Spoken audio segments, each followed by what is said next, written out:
Okay, now the recording is on, and thank you again for joining the class this evening. Today's class is going to be a continuation of the risk and return topic that we started last week. We covered a few concepts, but we still have to go through some of those and a couple of short topics that we will talk about. And then we're going to solve some problems based on what we have learned uh, in this chapter. So, just a recap of what we talked about last week. We talked about the expected return, and we calculated the expected return of a single stock. And we also calculated the portfolio return. We calculated the risk, which is the standard deviation of single assets. And we also discussed the coefficient of variation. And now we have a better idea of, how to make sense of the risk and return, and then especially the coefficient of variance, which actually is a better measure to compare two different companies in terms of their risk and return profiles. Now we are going to continue that discussion. Slightly different topic, but it's just a continuation. We're going to talk about the capital asset pricing model. In short, we call this CAPM. And what actually it does is that it's like a different measure or different method of rate of return for a stock. So if you don't know what rate of return to expect from a particular stock, like you're deciding to buy a particular asset, but you want to know how much return should you expect if you buy this asset. And you know that return actually depends on how much risk are you taking. If you don't want to take any risk, you go and invest in the risk-free assets like the treasury bills and bonds and those things. But if you want to take a little bit of risk, then you go and invest in the stock market, in the bonds or stocks. So what rate should you expect when you buy a particular asset? Now, in order to break this capital asset pricing model down a little bit, let's assume that the R, small r, is the return or the required rate of return on the given stock.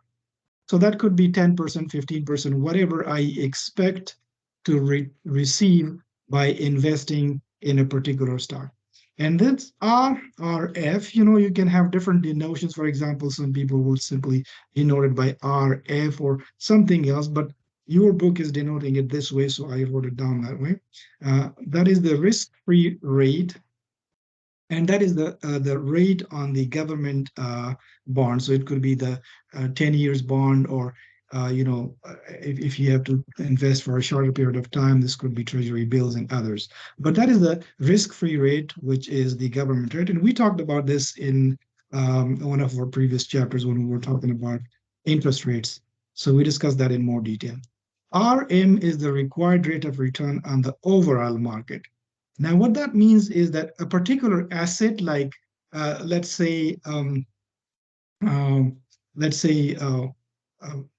Tesla or Microsoft or other companies individually, they have different risks. But if you combine the whole market into just one basket and calculate the return, the required return on that basket of the market stocks, that would be called the required return on the overall market. And remember that if you calculate the return on the S&P 500, we can roughly say that that is the overall return on the market, because S&P 500 includes a lot of, pretty much all of these companies in the market. And then RPM, so that RP stands for risk premium and M is for the market, risk premium on the market. Now, what do we mean by risk premium? Assume that the risk-free rate is 2%. So if I don't want to take any risk, I will invest in the treasury security and earn 2%, not taking any risk. But if instead I decide to invest in the market portfolio, I expect more than 2%. So that extra return that I expect is what I call the risk premium. So let me put it this way, if I can write it down for you. The risk premium is the excess. We call this the excess return. So that would be the return on the market minus the risk-free rate. So RRF. This whole thing is what we call the risk premium that we expect. So that is in excess of the risk-free rate.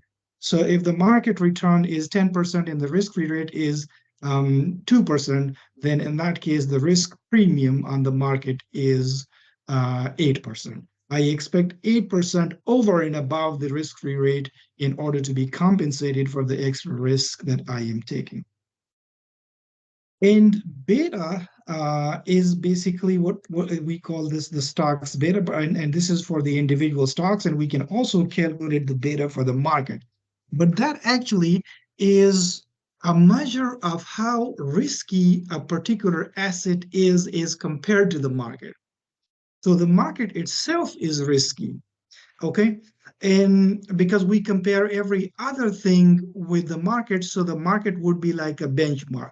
So let's say that the market's beta, the market's risk is 1, okay? A company may be 2 times as risky as the overall market. Then in that case, it's beta, that company's beta is 2. If it is half as risky as the market, then the company's beta is 0.5. Okay, and it could also be like negative, but we'll go into those in some problems later on. Then in that case, when we summarize the CAPM equation, it will come out to be something like this. The required rate of return on a particular stock is equal to the risk-free rate, that is the minimum that we can get on the government securities. But if we invest in the stock, we expect something more. So we add what we call the market risk premium, which is the difference between the risk-free rate and the market rate, and multiplied by the beta of the company, which means the riskiness of the company. So if the company's beta is twice, then we expect double risk premium. You see, this RM minus RRF is the risk premium. Okay, so if the company's beta is 2, we expect double risk premium. If it is 3, we expect triple risk premium. And the reason is that this particular asset is more risky as compared to the market. So that is how we can write it. The RRM minus RRF is the difference is what we call the market risk premium.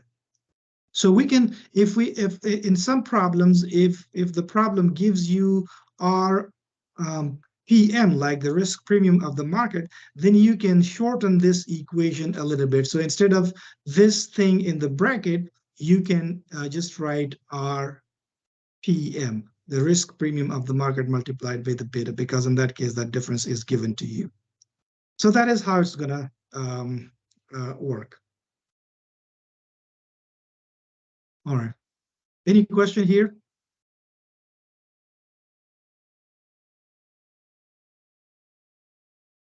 Okay, seems like all good.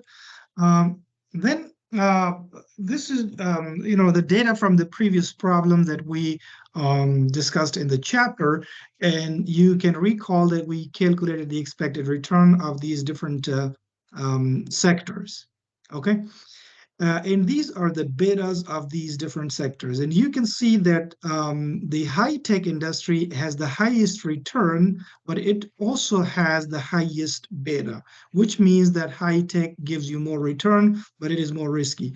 1.31, so that means it is higher than the market risk. And that beta is basically like, another measure of risk. The overall market. So for the overall market, as I told you, the S&P 500, for example, its beta should be 1 because we compare everything else with the market. And the others, you can see, T-bills have a 0 beta because they have no risk. In collections, if you look at this right here, it has a negative beta. What that actually means is that it moves against the market.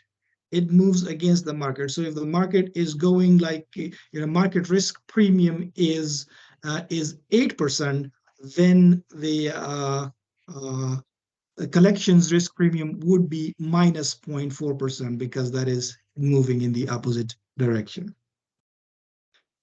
All right. Another important thing that we need to remember in understanding what we call the Sharpe ratio. This is basically a measure of the excess return per unit of risk. That is the definition. Excess return per unit of risk. So let's say that you have got a stock and that stock's expected return is 10%. The market rate is the risk-free rate is 2%.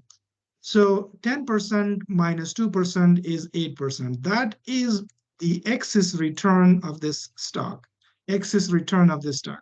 And then you divide that difference, that excess return, by the standard deviation of this particular company. And that will give you the excess return per unit of risk. Just extending this example, just the one that we just talked. So equals to, if the expected return of this particular stock is 10%, then minus the risk-free rate is 2%. So that 8% is basically the excess return that this company gives us if we invest in this. Okay, but how much risk are we taking for earning this excess return? We are taking, let's suppose the beta, sigma is 4%, for example. Okay, then in that case, you can easily see that we are, the answer is going to be equals to 8% excess return divided by 4%, which means that we are taking, our excess return is 2% per standard deviation, per unit of risk. Is that good or bad? Well, you will have to compare it with other opportunities, and we will see how that works. Now, let's jump in and solve some problems based on what we have learned so far in the chapter. Is there any question so far that you would like to ask?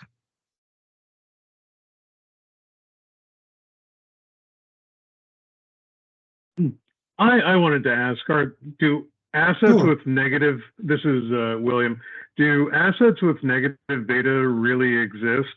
It seems like such an easy thing to do. You would just get a negative and a positive. Well, not really in a lot of cases, but sometimes it does exist. So, for example, this data actually for the collections, it is actually negative. And this is coming from somehow, like, would not be the exact data, but somehow real data.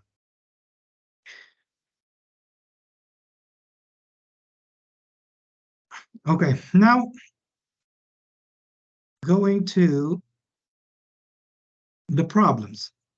So I again did some work for you to simplify the problems for you. And some of these problems are quite similar to your homework, and they would be quite similar to what you can expect in your exam as well. And others will be slightly different. Okay, so now this problem, this is one of the longest problems in your homework. And I also gave this to you as an assignment last week. So let's see what we have here. Calculate the expected rate of return for stock B. Okay, so let me correct that. For stock B, in stock A's expected return is given. What I have done in this table is that, I have calculated the expected return for both. So we'll look at that. But the problem requires the expected return for B only. The second part is to calculate the standard deviation of A. I have done that for both, and we'll see that. For B, that is given, but I have done for both. And then we have to calculate the coefficient of variance for stock B. I've done for both. Okay, and then there's another part to this question. Assume that the risk-free rate is 2.5%. What are the Sharpe ratios for stock A and B? So we will calculate the Sharpe ratios as well. Now, this is basically the table that we created last week. Exactly the same thing, like, coming here, the exact same table. What I did to solve this problem, I simply copied this table and pasted it right here. So it's the same table. The only thing that was changed was the data. So I plugged in the new data. And what is the new data for this question? The probabilities are the same as the same problem, but the return of A and then the return of asset B, those were different numbers, so I plugged them in. And I hope everybody can do this, but let's do that again. So this is the data. These are the expected returns that are given to us in the problem, and these are the probabilities. Okay, we don't need that because I simply copied the table. So, all right. So the multiplication would be 10% probability multiplied with minus 8% of return. You can use your calculator to do this. You can create that table using your pen and paper, but I have done it this way. So these are the probability adjusted returns, and the total expected return for this stock would be the sum of these probability adjusted returns. So we sum all of those numbers up, and that is 13.1%. I think that one is given to us, 13.1%, but I calculated it. And you can do the same for the other one. Now for the standard deviation, we have to look into the formula, and the formula over here is something like this. That should be the given return of the stock minus the expected return, and that difference is squared, so that's the squared difference from the mean, and multiplied by the probability of that given situation. And then we sum this whole thing up and take the square root. Okay, so let's do that over here. Now, the first thing that we need to do is to find the difference between the given return and the mean return. So the given return is minus 8%, and minus the mean return, or the expected return, is 13.1%. I put those dollar signs with it so that when I drag it down, it does not change. So that is one thing. I can do the whole all the steps for one and then drag it down. Then what I do is to square this difference. So I have already calculated the difference between the given return and the expected return. I simply raise it to the power 2 because the formula requires it to be squared.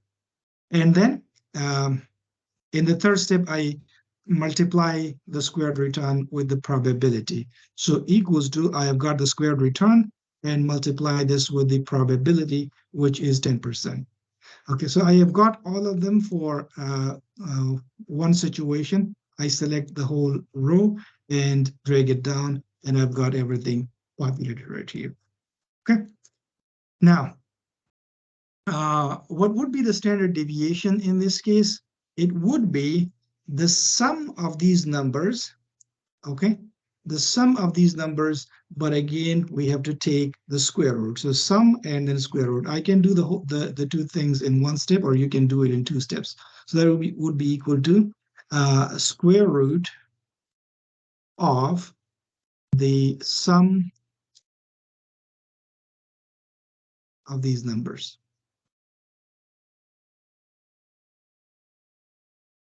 Okay, so that comes out to be 12.33 standard deviation. And that is the required part of the problem in the part B, standard calculate the standard deviation for stock A. So we calculated that. All right. Now, what will be the coefficient of variance in this case? That should be the standard deviation by the expected return. Standard deviation divided by the expected return, and comes out to be 0.94. All right. What is the Sharpe ratio of this stock? So for Sharpe ratio, we need the expected return, which we just calculated, this one. We need RF, which is the risk-free rate, and that is given to us in the problem. That is 2.5%. I have written it down right here, 3%. Not 3, it's 2.5. Okay. Um, and then we divide that with this by the standard deviation. So equals to the given, we start the parenthesis, the expected return minus the risk-free rate that will give us the excess return over and above the risk-free rate, and divided by the standard deviation of this stock. That gives us 0.86. And what that means is that we are receiving 0.86 times return per unit of risk that we are taking. Now, how do we make sense of this? When we have to compare different stocks, that will make a lot more sense. So let's talk about that in a minute. But this is what I did for stock A. I calculated the expected return, I calculated the standard deviation, and the coefficient of variance. Okay, we can do the same process for the next one, and I have done that for you. So that is given here. Now, when you look at the expected returns of the two stocks, let me make this a little smaller. So the expected return for stock A is 13%. And for stock B, that is 12.9%. So which one is better in terms of returns? Of course, A is better because that gives us more return when we just look at the expected returns. But we also have to compare them with their standard deviations, which is a risk. So the standard deviation for A is smaller than standard deviation of B right here. So that means stock B has a smaller return than A, and it has a greater risk. So absolutely that, gives us a much better indication that B is riskier than A, and A would be a better option. Similarly, if you look at the Sharpe ratio, so you see right here, stock A's Sharpe ratio is 0.86, and stock B's Sharpe ratio is 0.71.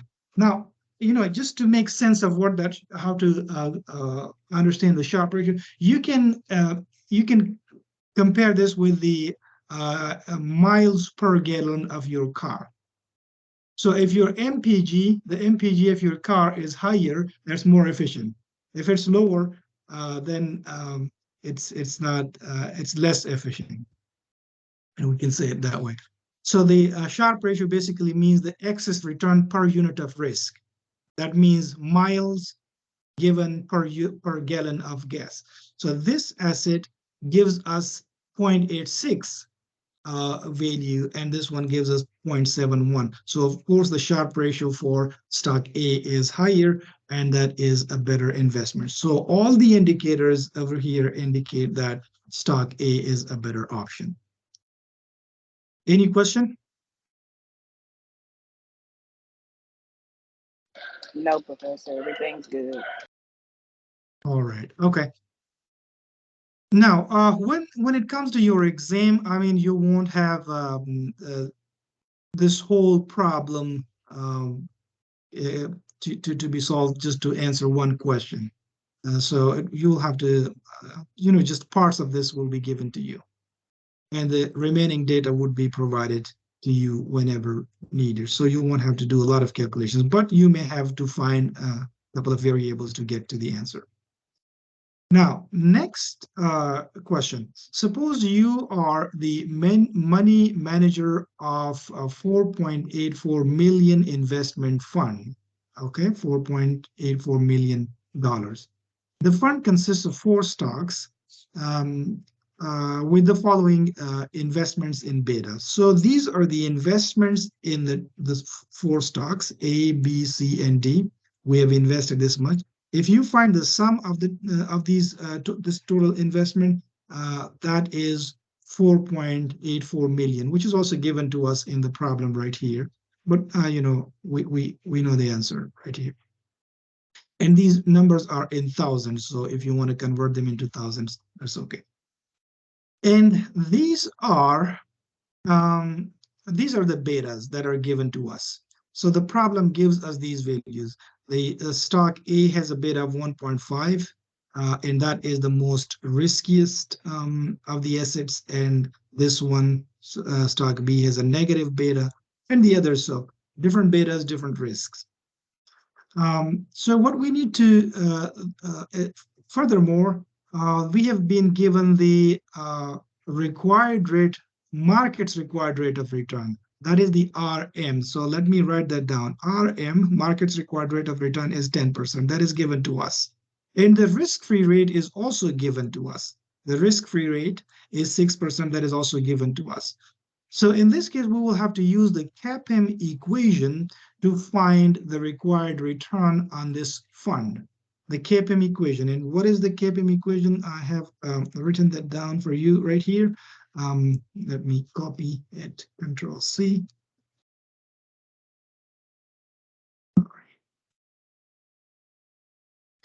Okay, let me paste it here.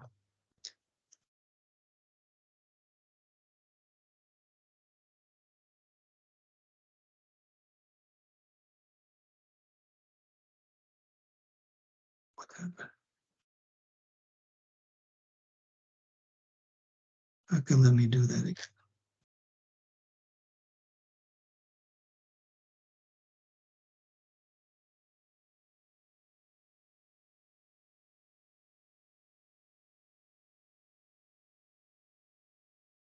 All right, there you go. Let me change the format.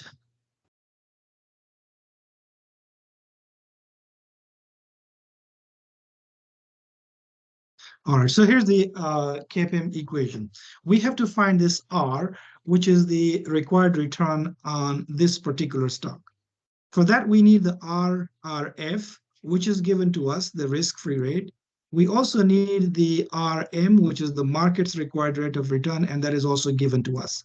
What is not given to us is the beta of this fund, and we need to find the beta. Now, we know the betas of these individual stocks. These are the risks of the individual stocks, but we don't know the beta of the overall portfolio. So what we need to do, because we have made different investments in different assets, we need to find the weighted average beta over here.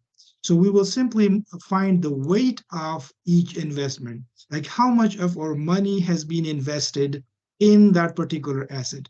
How can we do that? Um, we have to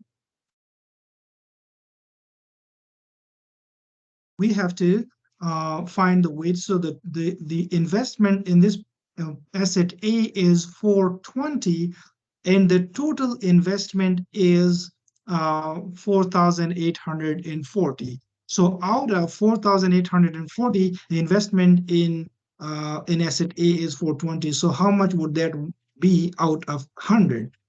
When we do that, it gives me 9%. So that means 9% of our total investment is in asset A, and then the rest of that is going to be okay. The problem is that we have to divide all of these with the total investment. So I have to put that dollar sign over here so that it does not give me the problem, right? Because every number has to be divided by the total investment. Now, 50% of my investment is in stock D, 27% is in C, 14% in B, and 9% in A. What I need to do is to find the weighted average beta. So that would be equals to the weight of the stock multiplied by the beta of the stock. Okay. So that increases, you can see that increases the weighted average number because we have a higher beta for this, even though the weight is less, but beta is higher. So that gives me this number. And so we can drag this down and get the total number. The total portfolio beta would be equal to the sum of these weighted. So this is what we call the 0.77 is the weighted average beta or the portfolio beta of the whole portfolio, depending on how much investment goes to every place. Now, these numbers are given. This has to be calculated using the CAPM equation right here. So that is equal to the risk-free rate, which is 6%, plus we start the parenthesis. The RM is 10% minus RF is 6%, and we close the parenthesis and multiply this with the beta of the portfolio, which is 0.77. That means our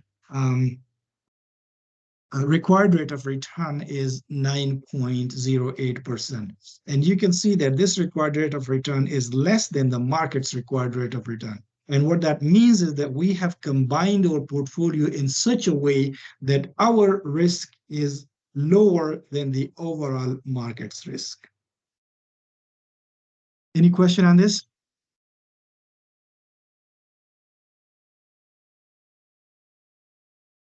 All good. Okay, let's move on to some more problems. Here you go. Assume that the risk-free rate is 7.5% and the required rate of return on the market is 10%. So that 7.5% is the risk-free rate. I noted that down here. The 10% is the required rate of return on the market, that is RM, 10%. What is the required rate of return on the stock with a beta of 3? So I record the beta is 3, and we have to calculate the required rate of return on the stock using the CAPM equation. So pretty simple, equals to the risk-free rate plus, we start the parenthesis, the market rate, required rate on the market, minus the risk-free rate, parenthesis close, multiplied by the beta of the company. So I get 15% is the required rate of return on this stock. What that means is that using this model, if we invest in this particular stock, we would be expecting a return of 15%. If not, then that is not going to be a good investment. Next problem, assume the risk-free rate is 3.5%. So that is again the same kind of variable that we got in the previous question. The market risk premium. Now you see here the market risk premium is given to us. And what is the market risk premium? We know that this difference between the RM and RF is the market risk premium. So that now we don't have to find that difference that is already given to us. So that a market risk premium, let me write that down with the formula. It is equal to RM minus RRF. So that difference is already given to us. What is the required rate of return? So now this makes the problems more simpler. Equals to the risk-free rate, okay, plus, now we have to find that difference, but the difference is already given to us. That difference is 8%. That is the excess return. And then we multiply that with the beta of the market. Now, here, the question is to calculate the required return on the market. And we know that the market's beta is 1 because we take that as a benchmark, and we compare the other companies with the market. So the market's beta is always going to be 1. Okay, so that is nothing. The next question, what is the required rate of return on a stock with beta of 1.5?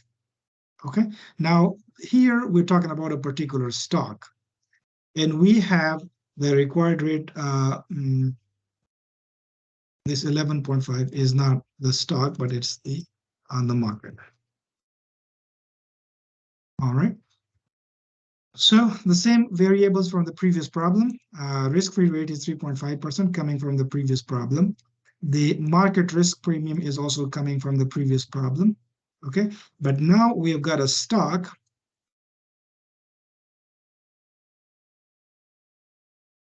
beta of the stock, particular stock or for particular company is 1.5.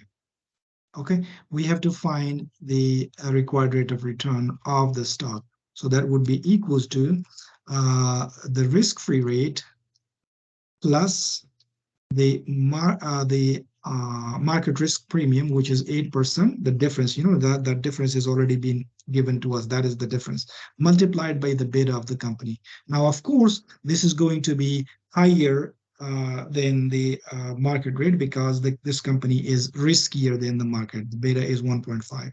And you can see that the required rate of return is 15.5% for this particular stock. Okay. Next one. A stock has a required rate of return of 15%. So now in this formula, that R is given to us. Okay. 15% is the required rate of return on the stock, 15%. There you go. The risk-free rate is 5.5%. So that I have noted that's 5.5%.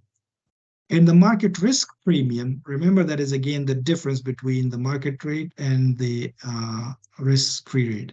That is 5%. So let me again note that down. This is equal to RM minus RRF. So the difference is given to us. And what we need to calculate is the stock's beta. So simply rearranging this equation, the simple thing. We have the formula, R would be equal to RF plus the market risk premium multiplied by the beta. But if we have to calculate the beta, we have to rearrange the equation. And rearranging the equation would come out to be, we take that RF to the other side, so that it becomes R minus RF and divided by the risk premium of the market. So simply rearranging the equation will give us the beta equals to, look at that formula, we start the parenthesis. Even if you are doing the calculations in Excel, it's good to build that formula on your pen and paper. Remember, you can use your pen and paper in your exam. You can do your rough work over there so that you look at the formula and then construct it in Excel. So that is R, which is the required rate of return on this stock, 15%, minus the RF, which is 5.5%. We close the parentheses and divide this by the market risk premium, which is 5% in our case. So that comes out to be 1.9. The beta of this particular stock is 1.9. That means it's almost like, 1.9 is almost 2, almost twice as risky as the market. So that means if the market moves up 1%, this stock will move up by 1.9%. If the market moves down by 1%, this stock will move down by 1.9%. So it goes up with that pace, but it also goes down with that pace. So it's that's why we call it's risky. The next part of the problem is if the market risk premium increased to 9%. Remember, previously the market risk premium was 5%. But if the market risk premium increased to 9%, as you can see, like the market these days, what's happening in the market, banks are failing, lots of trouble going on. Silicon Valley Bank has failed, and we can talk about that, briefly in terms of interest rates and how interest rates are affecting these banks. If you would like to discuss that. But anyway, so the market risk premium has increased to 9%. What would happen to the stock's required rate of return? Of course, the stock's required rate of return will also go up, but it will go much higher because its beta is 1.9. So that expected rate of return would go a lot higher. So what we need to do, the only additional variable that we need to know is the new market risk premium, which is now 9%. Using that data, we calculate the new R for this stock. R would be equals to the risk-free rate plus, using the CAPM equation, plus the parenthesis start, RM, market risk premium, okay? So we don't need that parenthesis because the market risk premium is given to us. It's that cell, it's hidden right here, and multiplied by the beta of this company, we multiply it there, and we get 22.6%. So this stock's expected return would go up to 22.6% if the market's required rate of return, if the market risk premium goes up from 5% to 9%. Make sense? I could not attend that class. Thank you very much. Have a good night.